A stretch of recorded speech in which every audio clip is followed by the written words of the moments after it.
آج جو میں نے تفصیل بیان کی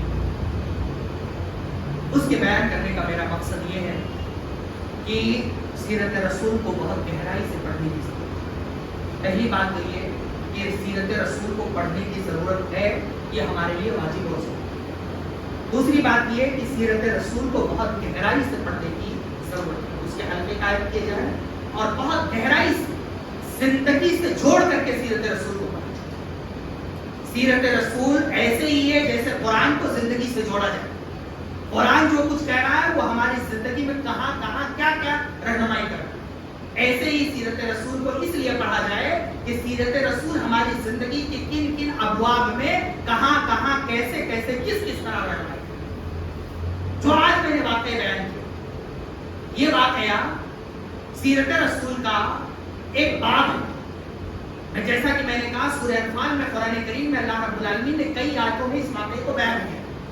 میں اس آیت کی تفسیر میں جاؤں تو بات زیادہ لمبی ہو جائے گی۔ سیرت رسول کے اس باب میں اللہ رب العالمین نے یہ بیان کیا قرآن کریم میں کہ اللہ کے رسول صلی اللہ علیہ وسلم چاہتے تھے کہ ابو سفیان کے لشکر سے مقابلہ۔ اللہ رب العالمین چاہتا تھا کہ ابو جہل کا لشکر جو چل کر کے مکہ سے آیا اس سے مقابلہ ہو۔ رب العالمین کی جو چاہت، خواہش اور تقدیر تھی وہ غالب آئی اور انجام ہمارے سامنے۔ میں نے جو اس سے نتیجہ اخذ کیا آپ کو بتایا وہ یہ کہ پہلی چیز یہ کہ کبھی بھی کسی انسان کو تکبر میں مبتلا نہیں ہونا چاہیے۔ کتنا بھی نیک ہو اور کتنا بھی برا ہو، اللہ رب العالمین اس کی گئی خواہش کو دنیا میں ضرور پوری کرتا ہے۔ دوسری چیز یہ کہ ہمیشہ اللہ رب العالمین کے تقدیر پر معاملات کو سونپ دینا چاہیے، محنت بھرپور ہونی چاہیے اور معاملہ اللہ رب العالمین کی تقدیر پر سونپ دینا چاہیے۔ تیسری چیز یہ کہ اگر اللہ رب العالمین کی تقدیر پر معاملات کو سونپ دیں گے تو انجام بہت اچھا ہوگا، اور اگر اپنی خدائی چلانے کی کوشش کی، نتیجے بھی اور انجام بھی اپنے ہاتھ میں رکھنے کی کوشش کی تو انجام بہت برا ہے۔ محنت مکمل ہونی چاہیے اور نتیجہ اللہ رب العالمین کے حوالے کر دینا چاہیے۔ اسی جنگ بدر میں آخری بات میں کہتا ہوں اس نقطے کی وضاحت کے لیے کہ نبی کریم صلی اللہ علیہ وسلم نے یہی کیا، اور آج کے حالات میں ہم مسلمانوں کے ساتھ جو سب سے بڑی مصیبت ہے، ہماری بقا، تحفظ، تشخص سب کچھ داؤں پہ لگا ہے۔ جیسے نبی کریم صلی اللہ علیہ وسلم کے ساتھ جنگ بدر میں، اگر جنگ بدر میں خدا نخواستہ آپ کی ہار ہوتی تو نہ اسلام بچتا، نہ مسلمان بچتے، نہ آپ کا مذہبی تشخص بچتا، نہ رسول اکرم صلی اللہ علیہ وسلم کے ساتھ بچتا۔ مکہ بدر سے ہار کر کے مدینہ جا تو سکتے تھے لیکن آپ مدینہ میں رہ نہیں سکتے۔ مدینہ میں منافقین کا پورا لشکر کھڑا ہو جاتا، مدینہ کے پورے یہودی پوری طاقت کے ساتھ کھڑے ہو جاتے اور رسول اکرم صلی اللہ علیہ وسلم کا وہاں بچنا بالکل ناممکن تھا۔ سیم ایسی ہی حالات ہمارے ساتھ موجود ہیں۔ آج ہمارا مذہبی تشخص، ہم بذات خود، ہمارا مستقبل، ہمارے مساجد، ہمارے مدارس، ہمارا سب کچھ داؤ پر لگا ہے، ہر صورت اور ہر حالت میں داؤ پہ لگا ہے۔ ایسی صورت حال میں ہمیں کرنا کیا چاہیے؟ نمبر 1، رب کو راضی کرنے کی کوشش کرنی چاہیے۔ جو اس کی مرضی ہے اس مرضی پر جم جائیے، خدا مت بنیے، انجام مت سوچئے، نتائج مت سوچئے، اللہ رب العالمین کی ذات پر فیصلہ کیجئے اور یہ یقین رکھیے کہ رب العالمین قیامت تک اسلام کو باقی رکھنے والا ہے، ہمیں بھی باقی رکھے گا، آپ کو بھی باقی رکھے گا، مسلمانوں کو بھی باقی رکھے گا۔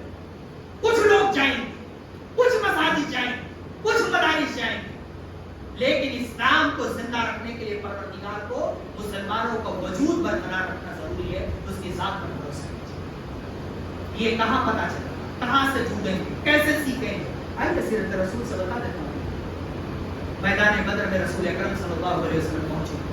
میں نے آپ کو بتایا 2-4 منٹ اگر زیادہ ہو جائے تو میں معذرت رکھتا ہوں، بات بہت ہے۔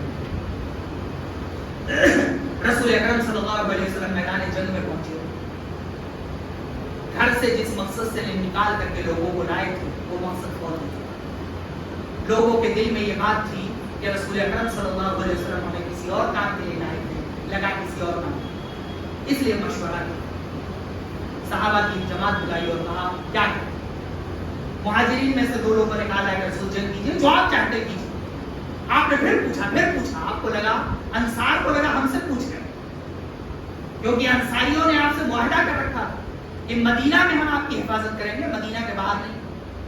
انصاریوں میں سے ایک صحابی کھڑے ہوئے اور کہا اللہ کے رسول صلی اللہ علیہ وسلم اگر آپ ہمیں پہاڑ پر لے جا کر کے کہیں گے کہ ہم چھلانگ لگا دیں تو ہم چھلانگ لگا دیں گے، اور موسیٰ کی قوم کی طرح نہیں کہیں گے کہ آپ اور آپ کا خدا جا کر کے جنگ کیجیے، ہم نتیجے کا انتظار کریں۔ آپ ہماری طرف سے مطمئن رہیں۔ یہ پہلا نقطہ ہے، کامیابی کے لیے رسول اکرم صلی اللہ علیہ وسلم کی قابل اتباع شرط ہے۔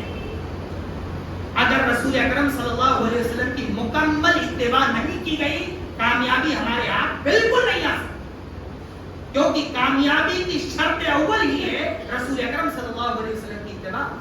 جنگ احد میں چند صحابہ نے 1000 تعمیرات کے باوجود رسول کے حکم کو ٹکرایا تھا۔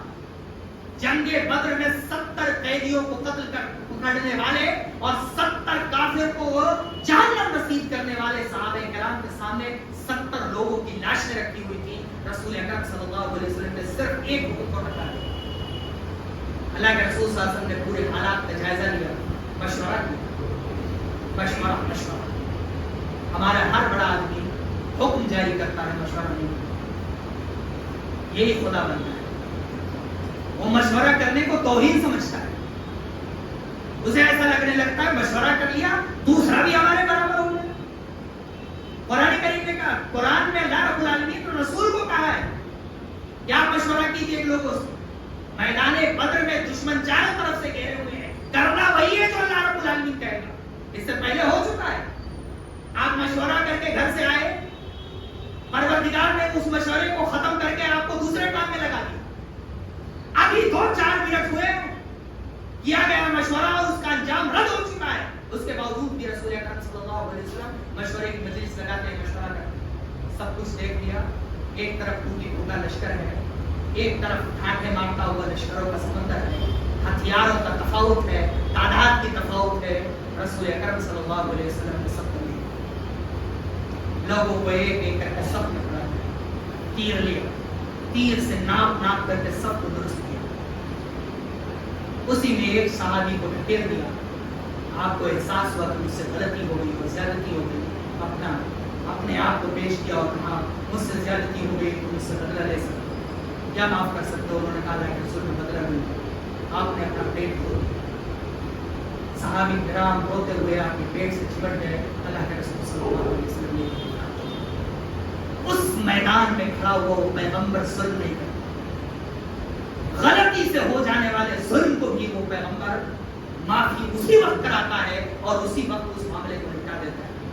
ہمیں اپنے صفوں سے ظلم و زیادتی کو مٹانا ہو، اونچ نیچ کے نظام کو ختم کرنا ہو، ذات پات کے نظام کو ختم کرنا ہو۔ خیر، بات لمبی ہو جائے گی۔ اللہ کے رسول صلی اللہ علیہ وسلم نے مقابلہ کیا، کھڑے ہوئے، اور آپ نے دیکھا کہ اگر اللہ کی رضا، اللہ کی مدد کے بغیر مقابلہ ہوا تو 5 منٹ بھی نہیں لگے گا اور لشکر ختم ہو جائے گا۔ پروردگار کے سامنے کھڑے ہوئے، سر میں چادر ڈالا، نیت باندھی، نماز پڑھی اور سجدے میں چلے اور پروردگار سے گہار لگائی، اللہ رب العالمین اگر روئے زمین پر اس لشکر کو ہلاک کر دیا گیا تو قیامت کی صبح تک روئے زمین پر تیری عبادت نہیں کی جا سکتی۔ اللہ کے رسول صلی اللہ علیہ وسلم دعا کرتے رہے، ابو بکر آیا اور آپ کو پکڑ کر کے اٹھا لیا، کہا اللہ کے رسول صلی اللہ علیہ وسلم اللہ رب العالمین آپ کی بات کو ضرور سنیں۔ میدان بدر میں جنگ ہوئی، نتیجہ میں کہنا کیا چاہتا ہوں، آپ کو سمجھانا کیا چاہتا ہوں، سیرت رسول کے اس بات سے ہماری زندگی میں کیا نصیحت ہوئی؟ جتنی طاقت اور قوت ہے اسے منظم کیجیے، سلیقے سے، دائرے میں رہتے ہوئے، جیسے بدر کے میدان میں پیغمبر آخر زمانے منتخب کیا، 313 لوگوں کو صف میں کھڑا کیا، صف بندی کروائی، راستہ سیدھا کیا، لشکر لگائے، انہیں ساری باتیں سمجھائیں۔ منظم کیجیے اپنی طاقت اور قوت کو، طاقت اور قوت کو اکٹھا کیجیے اور منظم کر کے میدان میں آئیے۔ میدان میں آنے کا مطلب جنگ کرنا نہیں، میدان میں آنے کا مطلب اپنے دفاع اور اپنے دین کی تبلیغ کے لیے، اپنے دین کی خوبیوں کو، اپنے دین کی اچھائیوں کو، اپنی نیکیوں کو لوگوں کو بتانے کے لیے پوری طاقت منظم کیجیے، لیکن طاقت منظم کرنے کے بعد پروردگار کا دامن مت چھوڑیے، نہیں تو کچھ ملنے والا نہیں۔ اور طاقت اتنی منظم کیجیے، کوشش اتنی اہم ہو، کوشش اتنی مضبوط ہو، کوشش میں اتنی تاثیر ہو، اپنے دل پر اتنا اعتماد ہو کہ پروردگار کو للکار کر کے کہہ سکے کہ پروردگار میں نے اپنا کام کر دیا، پروردگار جو کچھ میری ذمہ داری تھی اسے ختم کر دیا، پروردگار جو کچھ مجھے کرنا تھا وہ کر چکا، پروردگار اب تو جان اور تیرا انجام جانے، پروردگار اب تو جان تیری تقدیر جانے، پروردگار اگر تجھے اسلام زندہ رکھنا ہے، پروردگار اگر تجھے مسلمانوں کو زندہ رکھنا ہے، تجھے اپنا قرآن زندہ رکھنا ہے، اپنے رسول کی سیرت زندہ رکھنی ہے اور اپنے رسول کی حدیثیں زندہ رکھنی ہے، تو پروردگار میرا کام ختم ہو گیا، اب تیرا کام شروع ہو۔ لیکن یہ آئے گا، یہ آئے گا، یہ آئے گا اس وقت جب ہمارا دل صاف ہو جائے، جب ہمارا دل آئینے کی طرح اللہ رب العالمین کی بنائی ہوئی کتاب کا عکس بن جائے گا۔ یہ ہمت اور طاقت کب آئے گی؟ ہماری صفوں میں ہزاروں لوگ ہیں اللہ رب العالمین سے دعا کرنے والے، لیکن اللہ رب العالمین سے ایسے للکار کر کے رسول اکرم صلی اللہ علیہ وسلم کی طرح کہنے والے کہ اگر تو چاہتا ہے کہ قیامت تک تیری عبادت ہو تو ضروری ہے کہ مسلمانوں کو بچا، ان کے علاوہ جو زمین تک کی عبادت کرنے والے مسلمانوں کا کوئی اور لشکر آنے والا نہیں ہے۔ خیر جنگ بدر میں جیسے 5000 فرشتے آئے تھے ویسے عمل نہیں ہے۔ ان حالات میں ایسی طرح سے اس طریقے سے سیرت رسول کو پڑھنے کی مسلمانوں ضرورت ہے۔ اگر اس طریقے سے سیرت رسول کو پڑھنے کی کوشش کی گئی تو انشاءاللہ ہماری زندگی میں ضرور انقلاب آئے گا، نہیں تو قصے کہانیاں ہم سنتے رہتے ہیں، سیرت کا سرسری مطالعہ کرتے رہتے ہیں، روز تقریریں سنتے ہیں اور ایسے لگتا ہے کہ رسول کے آنے کا مقصد صرف جنگیں لڑنی تھی، رسول کا مقصد صرف لوگوں کو معاف کر دینا تھا، رسول اکرم صلی اللہ علیہ وسلم کا مقصد صرف آپ کو درگزر کرنا تھا۔ یہ سب کچھ رسول اکرم صلی اللہ علیہ وسلم کی سیرت میں ہے، لیکن سب کچھ یہی نہیں ہے، اس کے علاوہ بھی بہت کچھ ہے۔ ضرورت صرف اس بات کی ہے کہ ہم اسے سمجھنے کی کوشش کریں۔ پروردگار ہمیں کہنے سننے سے زیادہ عمل کرنے کی توفیق دے، پروردگار ہمیں سیرت رسول کو کما حقہ پڑھنے کی توفیق دے، پروردگار ہمیں سیرت رسول سے اپنا رشتہ جوڑنے کی توفیق دے، پروردگار ہمیں سیرت رسول کو اپنی زندگی میں نافذ کرنے کی توفیق دے۔ اللہ رب العالمین ہمیں جو بیمار ہے شفا کلی عطا فرما، پروردگار ہمیں سے جو انتقال کر کے ان کی قبروں کو نور سے کر دے، انہیں جنت الفردوس میں اعلیٰ سے اعلیٰ مقام دے۔ اللہ رب العالمین دنیا میں مسلمان جہاں کہیں بھی پریشان آ رہے ہیں، پروردگار ان کی پریشانیوں کو دور فرما، غیب سے ان کی مدد کی کوئی زمین عطا فرما۔